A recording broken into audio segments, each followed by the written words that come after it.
যারা বাপমার নামে কোরবানি দেয় কিন্তু তার কোরবানি দেয় না। তো বলে বাপমার নামে কোরবানি দিত না, অবশ্যই দিব। বাপের যদি একটা লুঙ্গি লাগে এর লেগে কি ফুতের লুঙ্গি কিনতো না? কথা কন না কেন? বাপের যদি একটা জামা লাগে তো এর লেগে কি বাপের জামা আমি দিছি দেখা আমি আর খালি গায়ে আটমু নাকি? তো তাহলে এটা কথা হইল কোনো? বাপের নামে কোরবানি দিলাম দেখা, মার নামে কোরবানি দিলাম দেখা আমি কোরবানি দেব না, এটা কোন কথা? ছেলেটার দোকান অথবা ছেলেটা ঢাকা কাজ করে, চাকরি করে, যেটাই করুক, তে বাইতাইয়া তার কাছে কিন্তু টাকা আছে 60,000-এর বেশি, কিন্তু বাইতাইয়া মাতে না, তার বাপের হাতে টাকা 10,000 দিয়া দেন, আপনি কোরবানি দেন, গোস্ত না খাওন, আপনার নামে দেন, আপনি মুরব্বী মানুষ, আপনি মরে গেলে আর পাইবেন কোরবানি। অথচ সে কিন্তু কি সামর্থ্যবান, কথা বুঝেন নাই আমার, তার কাছে টাকা আছে না, এই 10,000 টাকা ছাড়া তার দ্বারা আর টাকা নাই। তাহলে এই ছেলের উপরে তো কোরবানি ওয়াজিব। অথচ সে তার বাবার নামে কোরবানি দিল, বাবার সাথে শরীক দিয়া টাকা জমা দিয়া 10,000 টাকা বাবারে বুঝাই দিয়া শেষ। সে মনে মনে ভাবতেছে আমি তো কোরবানি দিছি, এই যে আব্বারে দিছি 10,000, তুই বেটা আব্বারে না 10,000 দিছ, কোরবানি দিছ কই? কোরবানি উপলক্ষে না 10,000 টাকা বাপেরে দিছ, তো তুমি তো সারা বছরই টাকা দাও, তো এখনো দিছো, এটা অসুবিধা কি? বাপমার খেদমত তুমি করবে না? বাপমারে তুমি দিবা না? বলেন কি পরিমাণ ছেলে যাদের কাছে টাকা আছে অথচ তারা কোরবানি দেয় না। বাইতাইয়ে নতুন জামা ফিন্দা ঈদগাহে মুসল্লা লইয়া নামাজ পড়তে যায়, কিত্তে যাও বেউকুফ, তুই হুতাতে না থাকবি, তুই গোস্ত আনলে গোস্ত খাইবি। আরে বেটা তোরের বেটা ঈদগাহ যাইতে কইছে কে বেটা? এত সকল ঘুমে তুটছু কিত্তা তুমি? গোস্ত রান্ধা হইলে না উঠবা, তোমার তো উড়াইবেই তোমার আম্মা। এই জন্য এটা শরীয়তের বিধান। অনেক ছেলে আছে বালেগের উপরেই কোরবানি ওয়াজিব। অনেক ছেলে আছে ঢাকা, চিটাগাং শহরে, বন্দরে চাকরি করে, ব্যবসা করে, তাদের কাছে টাকা আছে, হেতে মনে করে আমি কুলায় ন। তুমি অবিবাহিত মনে করো, অবিবাহিত হইলেও কোরবানি যার উপরে ওয়াজিব হয় তাকে কোরবানি দিতে হবে না? না বউ থাকা সত্য?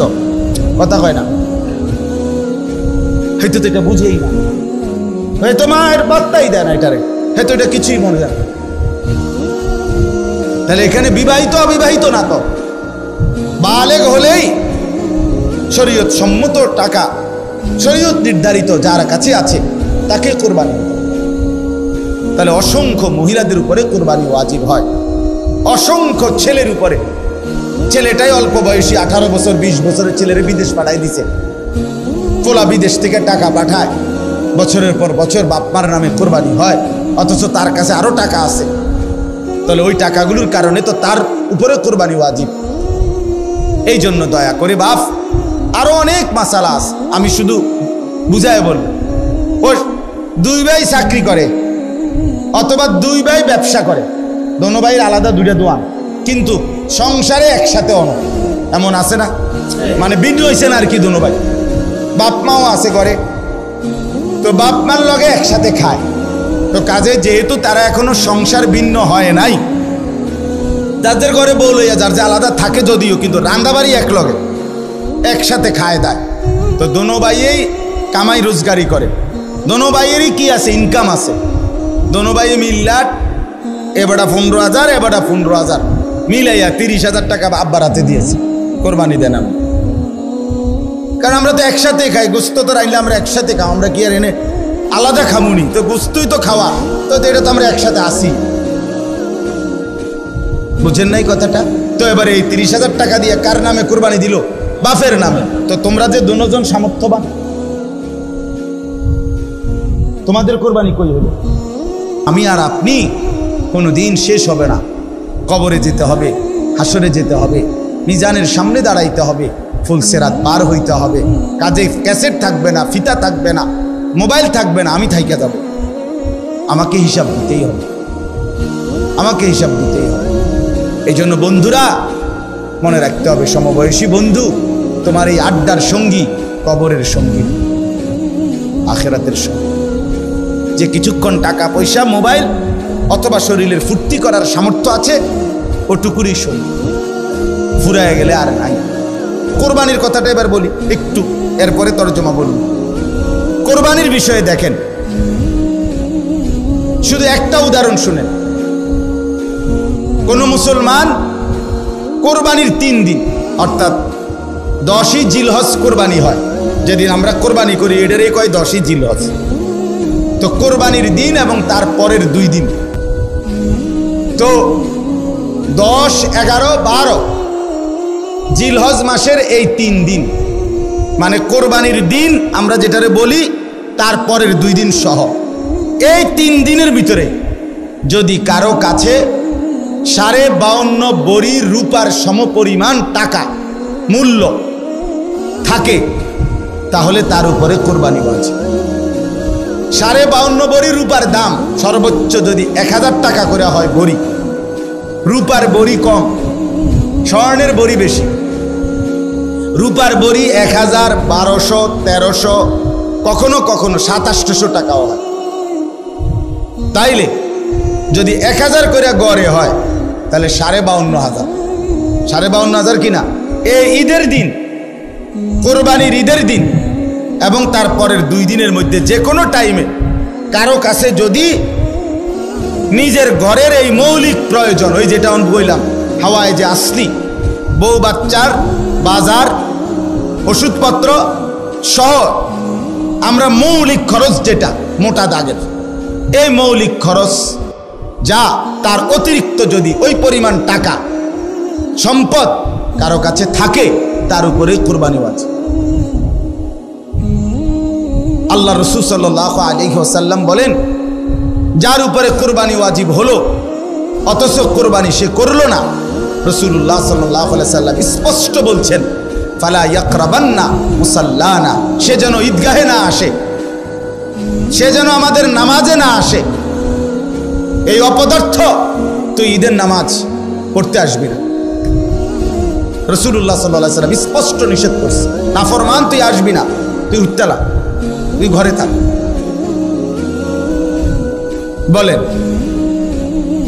তাইলে জিলহজ মাসের এই 3 দিন, কোরবানির 3 দিন, মনে করেন আপনি গতকালকেও আপনার কাছে টাকা ছিল না, কিন্তু আজকে কোরবানির দিন বা তার পর দিন সকালবেলা আপনি একজনের থেকে 70,000 টাকা পাইতেন, এবারে আজকে দিছে টাকা বাইতাইছে, ঈদের উপলক্ষে এই টাকাটা আজকে দিছে। আর এই টাকাটা ছাড়াও আপনার ঘরের পরিবারের সংসারের যা প্রয়োজন তা চলবে, সমস্যা নাই। এই টাকাটা তো আমি ধরছি না হিসাব, এই আজকেই টাকাটা পাইছেন, আজকে তো আগামী এই 3 দিনের সন্ধ্যার আগে আগে আপনার জন্য কোরবানি আছে।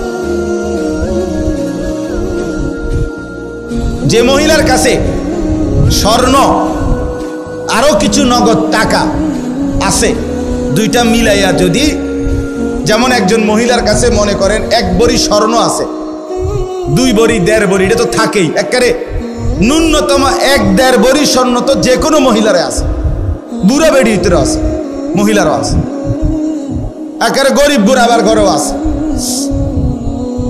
সাথে যদি ওই 3 দিন এই মহিলার কাছে আলগা কিছু টাকাও আছে, 10,000, 5,000, 20,000, 15,000, উনার টাকা, এটি উনার মহিলার নিজের টাকা, স্বামী দিছে, নয়তো ছেলে দিছে, নয়তো বাপের বাড়ির থেকে দিছে, যেমনি হোক দিছে, এই স্বর্ণ আর ওই টাকাটা মিলাইয়া যদি 52,500 টাকার দামের চাইতে বেশি হয়, এই মহিলার উপরে কোরবানি ওয়াজিব, নিঃসন্দেহে ওয়াজিব। তাইলে 1 বড়ি স্বর্ণের দাম তো হলো 80,000, ওনার কাছে আরো আছে 5,000 ব্যক্তিগতভাবে টাকা, তো 85,000 ধরেন, তো 85,000 টাকা 52,500-এর চাইতে কম, তো তাইলে এই মহিলার উপরে কোরবানি ওয়াজিব হলো কিনা? ওই আমাদের সমাজে কয়জন মহিলার কোরবানি দেয়? বেড়ে গুস্তও না খাবায় কিন্তু কোরবানি করে,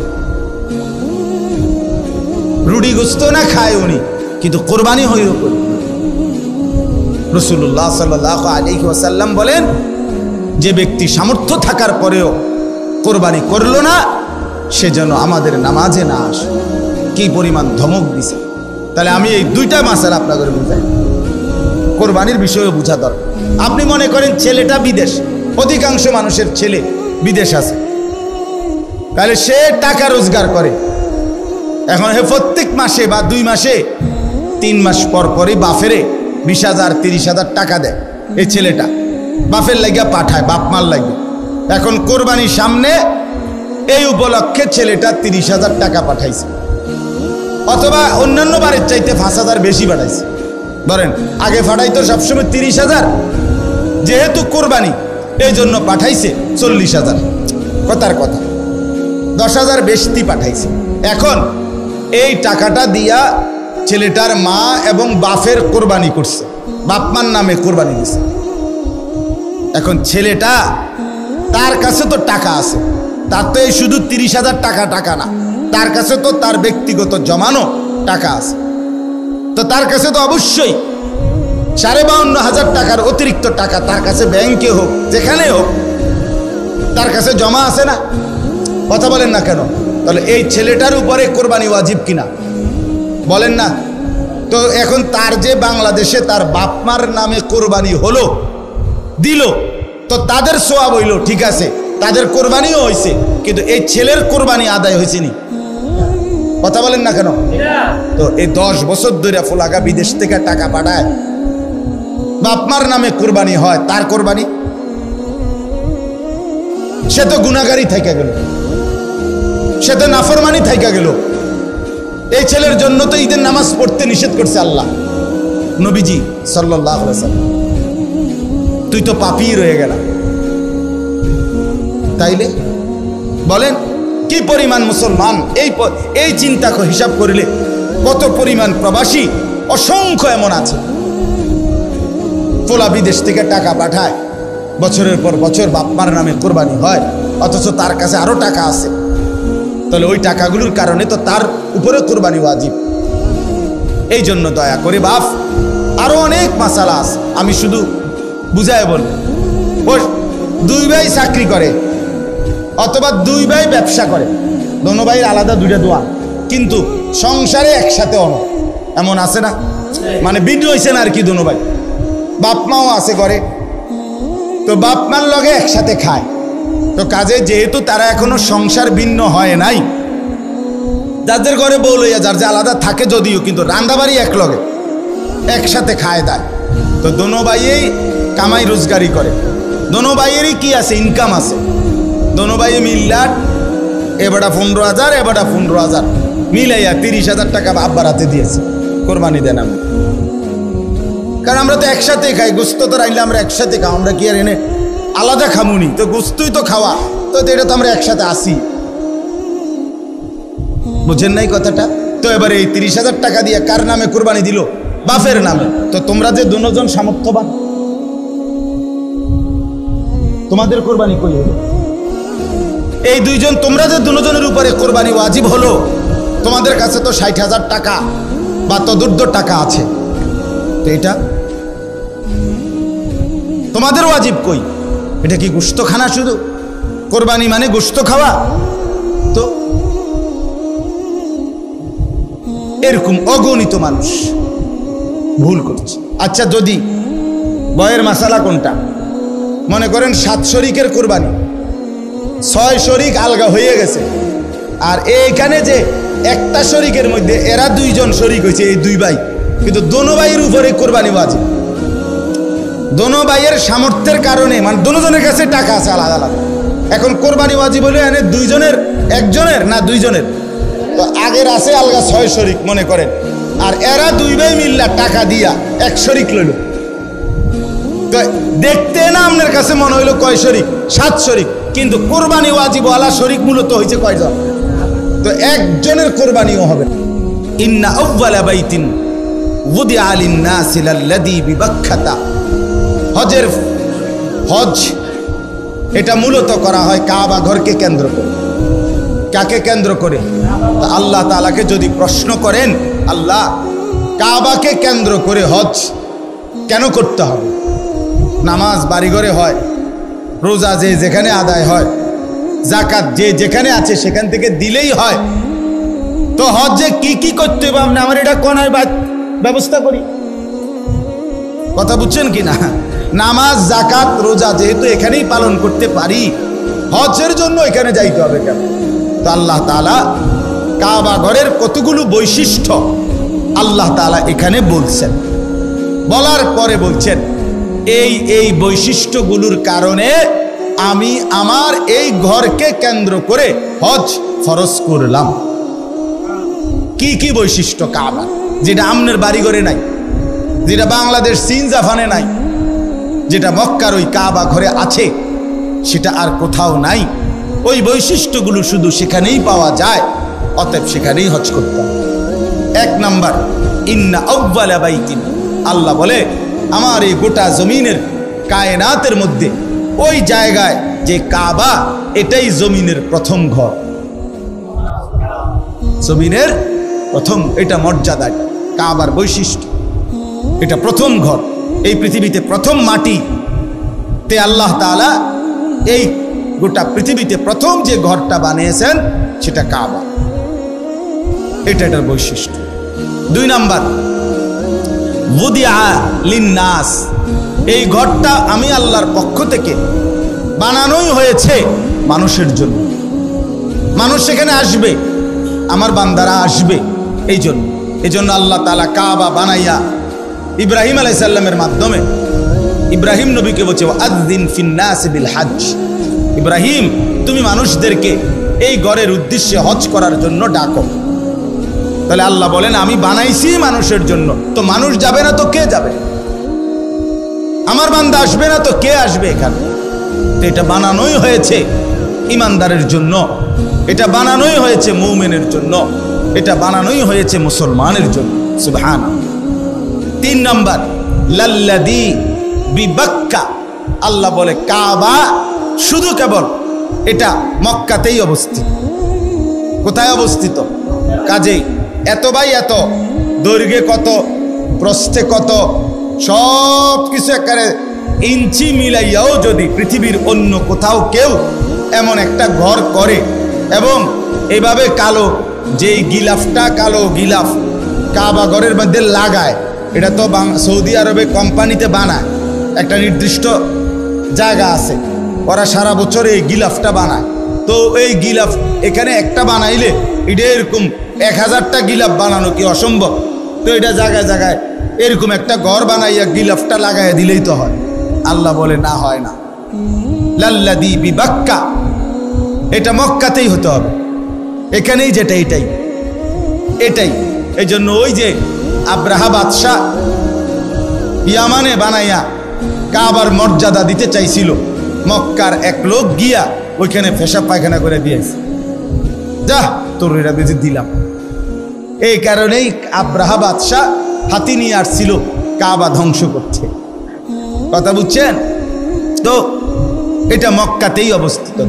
4 নাম্বার, মুবারাকান, আল্লাহ বলেন কাবা এই যে মক্কার, এটা বরকতের খাজানা, বরকতের খনি, বরকতের খনি। এটাতে আল্লাহর ঘর কাবাতে আসছে, আর বরকতে বরকতে আল্লাহ তাআলা তার জিন্দেগি ভরে দিয়েছে। 5 নাম্বার, ওয়া হুদাল লিল আলামিন, এটা সারা বিশ্ববাসীর জন্য হেদায়েতের কেন্দ্র। সুবহানাল্লাহ। এখানে যে আসবে আল্লাহর জন্য, আল্লাহর রাজি খুশির জন্য, সে নিশ্চিত হেদায়েত পেয়ে যাবে, তার জিন্দেগি বদলাবে, তার পরিবর্তন হবে, এটা বৈশিষ্ট্য। 6 নাম্বার, ফিহি আয়াতুম বাইয়িনাত, আল্লাহ বলে এই কাবার চারিদিকে অগণিত আল্লাহর কুদরতের নিদর্শন আছে। কাবার ঘর দেখলে আল্লাহর কুদরত, কাবার দরজা দেখলে আল্লাহর কুদরত, হাজরে আসওয়াদ পাথর দেখলে আল্লাহর কুদরত, হাতিমে কাবা দেখলে আল্লাহর কুদরত, মুলতাজিমের সামনে দাঁড়াইলে মুলতাজামের আল্লাহর কুদরত। এরপরে কাবা ঘরের ছাদের পানি যেই পড়ে মিজাবে রহমত, এটার দিকে তাকাইলে আল্লাহর কুদরত। হাজি সাহেবদের চেহারা হাজী সাহেবদের এই ঘোরাফেরার দিকে তাকাইলে আল্লাহর কুদরত, তাওয়াফ দেখলে আল্লাহর কুদরত, সাফা মারওয়ায় আল্লাহর কুদরত, এখানে কদম কদম আল্লাহর কুদরতের নিদর্শনই নিদর্শন। আল্লাহকে যদি বলেন আল্লাহ আরো দুই একটা আমনে কন্যা, তা আল্লাহ বলে মাকাম ইব্রাহিম, এখানে একটা বড় সড়ো আমার কুদরত আছে, আসলেই দেখবা বান্দা, সেটা হচ্ছে ইব্রাহিম আলাইহিস সালামের স্মৃতি চিহ্নওয়ালা পাথর। ইব্রাহিম আলাইহিস সালাম আল্লাহর হুকুমে কাবা ঘর এই দেওয়াল যে সময় পাথর গাঁথতেছিলেন, দেওয়াল উঠাইতেছিলেন, তখন আল্লাহ তাআলা জিবরাইলের মাধ্যমে একটা পাথর পাঠাইছেন। এই পাথরটা ইব্রাহিম আলাইহিস সালামের পায়ের নিচে দিছে। ইব্রাহিম আলাইহিস সালাম এই পাথরের উপরে দাঁড়িয়ে কাবা ঘর নির্মাণ করছেন। আল্লাহ তাআলা স্বয়ংক্রিয়ভাবে ওই পাথরটাকেই লিফট বানায় দিয়েছেন। এটা ইব্রাহিম আলাইহিস সালামের প্রয়োজনে উপরে উঠতো, নিচে নামতো। তো এই পাথরটা আল্লাহকে বলছে, আল্লাহ আপনার বন্ধু আমার উপরে পাও দিয়া রাখছে, আমি পাথর যদিও শক্ত, কিন্তু আমার একটু মন চাইতেছে আপনি যদি আমার সুযোগ দেন, আমি একটু নরম হইয়া আপনার বন্ধুর পায়ের চিহ্নটা আমার মধ্যে নিয়ে নেই। আল্লাহ তা বলছে ঠিক আছে। তো পাথর নরম হইছে, ইব্রাহিম আলাইহিস সালামের দুই পাও পাথরের মধ্যে দাইবা গেছে, একবারে খাপে খাপ পায়ের চিহ্ন লাইগা গেছে। এখন আজ ৬,০০০ বছর পরেও ইব্রাহিম আলাইহিস সালামের সেই পায়ের চিহ্ন বিশিষ্ট পাথর ওইখানে অবিকল একই রকম আছে। ফীহি আয়াতুম বাইয়িনাত মাকামু ইব্রাহিম, এটা বৈশিষ্ট্য। আপনি গেলে দেখবেন, চলেন যাই, বলেন ইনশাআল্লাহ। যে দিল আল্লাহর ঘর দেখতে চায় না সেটা কোনো দিলে না, তুই বেটা কোনো মুসলমান মহব্বতওয়ালা হলি না। যেই কলিজায় আল্লাহর ঘর দেখতে চায় নাই সে তো আল্লাহকে ভালোই বাসে নাই, আল্লাহকে মহব্বতই করে নাই। সুবহানাল্লাহ। ওমান দাখালাহু কানা আমিনা, এই শেষ বৈশিষ্ট্য হলো আল্লাহ বলে আমার এই কাবা এমন জায়গা, এখানে আসলেই নিরাপদ, আসলেই নিরাপদ, গুনাহ থেকেও নিরাপদ, নাফরমানি থেকেও নিরাপদ, শত্রুর হামলা থেকেও নিরাপদ, কারো জুলুম অত্যাচার থেকেও নিরাপদ। সুবহানাল্লাহ, নিরাপদ। ওমান দাখালাহু কানা আমিনা, ঢুকলেই নিরাপদ, ঢুকলেই নিরাপদ। আল্লাহ বলছেন এটা নিরাপদ।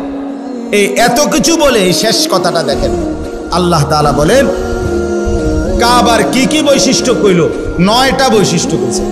1 নাম্বার, এটা প্রথম ঘর। 2, মানুষের জন্যই বানানো হয়েছে। 3, মক্কাতেই অবস্থিত। 4, বরকতের কেন্দ্র। 5, সারা পৃথিবীর মানুষের হেদায়েতের কেন্দ্র। 6, এখানে অগণিত নিদর্শন আছে চারিদিকে। 7, এখানে মাকাম ইব্রাহিম আছে। 8, এখানে যে ঢুকবে সে নিরাপদ হয়ে যাবে। এই 8টা 9টা 8টা। আবার ওই একটার ভিতরে তো অনেকটি, এখানে অনেক নিদর্শন আছে কইলে তো একটা একটা আলগা আলগা কইলে তো এখানে অনেকটি। সর্বশেষ আল্লাহ বলেন এই এতগুলো বৈশিষ্ট্যের কারণে ওয়ালিল্লাহি আলান নাসি হিজ্জুল বাইতি, আমি আল্লাহ আমার সন্তুষ্টির জন্য আমার বান্দাদের উপরে মানিস্তাতা ইলাইহি সাবিলা, শরীয়ত কর্তৃক নির্ধারিত সামর্থ্য যাদের আছে তাদের জন্য এই ঘরের হজ ফরজ করে দিলাম। আল্লাহ এবার শেষ বলে, বান্দা শুনো, আমি এত বড় মর্যাদাপূর্ণ কাবা, এত বৈশিষ্ট্য বললাম, হজটাকে ফরজ করলাম। সামর্থ্য আমি দিলে তাইলে যাইতে কইছি, আমি যদি সামর্থ্য না দেই তাইলে যাওয়ার দরকার নাই। তাইলে আমি সব কিছু আমি দেওয়ার পরে, বলার পরেও যে অবজ্ঞা করবে, তুচ্ছ তাচ্ছিল্য করবে, খামখেয়ালি করবে, ওমান কাফারা ফা ইন্নাল্লাহা গানিয়্যুন আনিল আলামিন, আল্লাহ বলে কেউ যদি অস্বীকার করে, অবজ্ঞা করে, তাইলে আমি রব্বুল আলামিন সারা পৃথিবীও যদি আমার এই ঘরকে পাত্তা না দেয় আমার কোনো অসুবিধা নাই, আমি কারোই মুখাপেক্ষী না, বরং সবাই আমারই মুখাপেক্ষী। 16 কোটি মুসলমানও যদি হজ না করে আল্লাহর কিছুই যাবে না, আসবে না, ক্ষতিগ্রস্ত হবে আমরা। কথা বলেন না কেন? বাংলাদেশ থেকে যদি কেউ হজে না যায় তো কাবা ঘরের এক সাইড কাইতেই যাবো নাকি? তা আল্লাহর ঘরের মর্যাদা কমে যাবে না? আল্লাহর মর্যাদা কমে যাবে। কিন্তু আমি না গেলে, আপনি না গেলে, হজ ফরজ হওয়ার পরেও তা আপনার আমার মরণ যদি ইহুদির মরণ হয়, খ্রিস্টানের মরণ হয়, তো কি হবে কবরে, কি হবে হাসরে, কি হবে আখেরাতে, কি হবে পরকালে? এজন্য দয়া করে কথা এখানেই শেষ। মেহেরবানি করে চলেন। কিছু মাসালাও বললাম অল্প করে, আবার ফজিলতও বললাম হজ্জের, কোরবানির। হজ এবং কোরবানি, যাকাত এগুলো আদায়ের প্রতি আরও যত্নবান হবেন। আল্লাহ তাআলা আমাদেরকে তৌফিক দান করেন। যে কয়জন নওজোয়ান ছেলে আছো ভাইয়া, মেহেরবানি করে অনুরোধ করছি, কষ্ট করে গরমের মধ্যেই ভাই আল্লাহর কথা শুনেছো ভাইয়া, আমার অনুরোধ রইল মুসলমানের যুবক 5 ওয়াক্ত নামাজ পড়তে চেষ্টা করো ভাইয়া। মোবাইলের এই আসক্তি, নারীর ছবি, জেনা ব্যভিচারের এই দৃশ্য, সারাদিন বন্ধুদের এই আড্ডা, খোদার কসম শেষ পর্যন্ত আখেরাত না, আখেরাত তো নাই, দুনিয়াও খুব বেশি লাভবান হবে, খুব লাভবান হবে। কাঙ্ক্ষিত কোনো ফলাফল আসবে না। বড় মোবাইল থাকবে না পৃথিবী, আমি বললাম। ফিতার ক্যাসেট পৃথিবীতে নাই, চ্যাপ্টা চ্যাপ্টা সিডি টিডি এখন আর নাই। কেউ জানতো না, ওরা যারা বানাইছে ওগুলো যখন চলছে তখন কেউ বুঝতো না যে এগুলো থাকবে না। ফিতার ক্যাসেট আমি দেখছি, ওই যে ফিতাওয়ালা ক্যাসেট যে, সেগুলো আছে এখন, চলে এগুলো, সিডি চলে এগুলো, যে চ্যাপ্টা চ্যাপ্টা, তো এগুলো তো আমিও দেখছি। তা আমার বয়স তো কমপক্ষে 600 বছর, ঠিক না? তো আমি তো দেখছি আজ থেকে 25 বছর আগে, আমি তো দেখছি রে বাপ। তো 20-25 বছরের ব্যবধানে এগুলো টোটালি উঠে গেছে। এখন বাচ্চারা যদি মোবাইলে, আরে ফিতার ক্যাসেট চিনাইতে হয় তো মোবাইলে হয়তো টোয়াইয়া বাইর করে দেখান লাগবে যে এরম আছে। এই জন্য বড় মোবাইল, এই প্রযুক্তি এগুলো থাকবে না। কিন্তু আমি আর আপনি কোনো দিন শেষ হবে না। কবরে যেতে হবে, হাসরে যেতে হবে, মিজানের সামনে দাঁড়াইতে হবে, ফুলসেরাত পার হইতে হবে। কাজে ক্যাসেট থাকবে না, ফিতা থাকবে না, মোবাইল থাকবে না, আমি থাইকে যাব। আমাকে হিসাব দিতেই হবে, আমাকে হিসাব দিতেই হবে। এই জন্য বন্ধুরা মনে রাখতে হবে, সমবয়সী বন্ধু, তোমার এই আড্ডার সঙ্গী কবরের সঙ্গী, আখেরাতের সঙ্গী। যে কিছুক্ষণ টাকা পয়সা, মোবাইল অথবা শরীরের ফুর্তি করার সামর্থ্য আছে, ওটুকুরই সঙ্গী, ফুরায় গেলে আর নাই। আল্লাহ তাআলা আমাদের প্রত্যেককে তৌফিক দেন, কবুল করেন, আমিন। সুবহানাল্লাহি ওয়া বিহামদিহি, আলহামদুলিল্লাহি রাব্বিল আলামিন, আল্লাহুম্মা আনতাস সালাম ওয়া মিনকাস সালাম। সামনের জীবন আরো বেশি নেক আমলের তৌফিক দেন, ঈমান আমলের দৌলত দেন, তাকওয়া তাহারাতের জিন্দেগি দান করেন। আল্লাহ আমাদের প্রত্যেকের জীবন কবুল করে নেন। এলাকার সমস্ত কবরবাসীদেরকে মাফ করে দেন, কিয়ামত পর্যন্ত কবরের আযাব মাফ করে দেন। আল্লাহ জীবনটা সুন্দর করে দেন, আখিরাত সুন্দর করে দেন। জওয়ান যুবক ছেলেগুলোকে নামাজি বানিয়ে দেন। মুরব্বী বাবা চাচাদেরকে আরো বেশি নেক আমলের তৌফিক দেন। মা বোনদেরকে পর্দা পুশিদা দান করেন। আল্লাহ মাদ্রাসাখানা আপনি কবুল করে নেন। আল্লাহ মাদ্রাসাটা আপনি কবুল করে নেন। আপনি চাইলে সবই হবে, আপনি না চাইলে কিছুই হবে না। আপনার দয়া, আপনার রহম আপনি দান করেন। আল্লাহ আপনি কবুল করে নেন। মাওলা আপনি মেহেরবানি করেন। আজকের এই ইসলাহি মজলিস আপনি কবুল করে নেন। আল্লাহ এই তালিম সুন্নাহ মাদ্রাসা আপনি কবুল করে নেন। আল্লাহ আয় আল্লাহ এত বড় বুজুর্গ আল্লাহ ওয়ালা হুজুর, আল্লাহ ওনার হায়াতকে হায়াতে তৈয়্যিবা আফিয়া দান করেন, সুস্থতার হায়াত দান করেন। আল্লাহ এই মহল্লার এলাকার আশপাশের যতজন এসেছে প্রত্যেককে উত্তম বরকত দান করেন। মাদ্রাসার তামাম জরুরত আপনি পূরণ করে দেন। ছাত্র উস্তাদ আরো মিলায়া দেন। যারা আছে তাদেরকে ইখলাস ও তাকওয়া দান করেন। বাচ্চাগুলো আল্লাহ তাদেরকে হাফেজ আলেম মুত্তাকি বানায়া দেন। আয় আল্লাহ আপনি আমাদের সমস্ত অসুস্থ বিমারি যারা শিফা করে দেন। মৌলানা সলিমুল্লাহ তার বোন জামার জন্য দোয়া চাইলেন এই মাত্র। আল্লাহ আপনি শিফায়ে কামেলা আজেলা দান করেন। আল্লাহ আমাদের প্রত্যেকেরই কম বেশি অসুস্থতা আছে, আল্লাহ আপনি শিফায়ে কামেলা আজেলা দান করেন, আপনার গোলামি আর বন্দিগি করার তৌফিক দান করেন। মাওলা আল্লাহ আপনার কাছে কলিজার ভেতর থেকে ফরিয়াদ করছি, এই মুহূর্তে কত লক্ষ হাজি আপনার ঘরের চারদিকে ঘুরছে। আল্লাহ আপনি আমাদেরকেও আপনার ঘর জিয়ারতের তৌফিক দান করেন। এই চোখে আপনার ঘর দেখবো মাওলা, আপনি তৌফিক দান করেন। এই চোখে বন্ধুর রওজার সামনে দাঁড়াবো, আপনি তৌফিক দান করেন। আল্লাহ আপনি কবুল করেন। মাওলা আমাদের প্রত্যেকটা মুসলমান সামর্থ্যবানকে হজ, কুরবানি, যাকাত ঠিক মতো আদায় করার তৌফিক দান করেন। আল্লাহ প্রত্যেকের নেক মাকসাদ পূরণ করে দেন। প্রবাসী বিদেশি যারা সহি সালামতে নিরাপদে রাখেন, রব্বির হামহুমা কামা রব্বায়ানি সগীরা। সুবহানা রাব্বিকা রব্বিল ইজ্জাতি আম্মা ইয়াসিফুন, সালামুন আলাল মুরসালিন।